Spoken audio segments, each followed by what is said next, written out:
waxaan kamid ahay ardayda maanta ka qalin jabinaysa macadka tilmaame oo ka bartay xirfadda IT-ga runtii waxaan baranay xirfadda muddo 6 bilood oo aan baranay si qurux badan oo na anfacday waxaan u mahadcelinayaa macadka tilmaame Weber iyo dhammaan macallimiintii 6 biloodna barayay waliba aanu koorsadaas ku baranay si firiya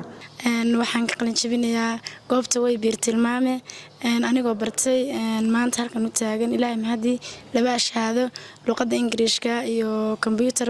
aad baa ugu faraxsanahay maanta in halkan laba u taagnaado shahaado waxaan maanta ka qalin jabiyay xarunta tilmaame anoo bartay ICT-ga muddo 6 bilood oo tababar ah oo qaadanay 5 buug oo kala ah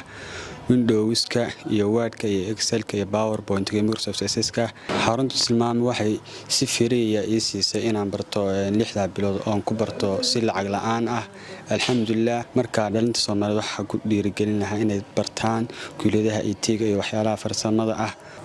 waxaan ka baxay kulliyadda IT-ga 6 bilood runtii wax ka faa'iido wax weyn marka aan bilaabay iyo hadda soo qaybin maahan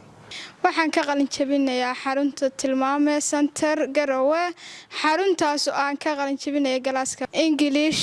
maanta aan farxadda waxa halka la taaganahay ama farxadda waa qalin jabinta maanta waxa ka qalin jabinayaa xarunta tilmaame center waxaana qalin jabinteeda ay ku saleysantahay inaan ka qalin jabiyo computer iyo maada kale oo ganacsi ah tambarnawar farxad weyn bay tahay inaan ka qalin jabiyo computerka oo in dhowr bilood aan soo dhiganay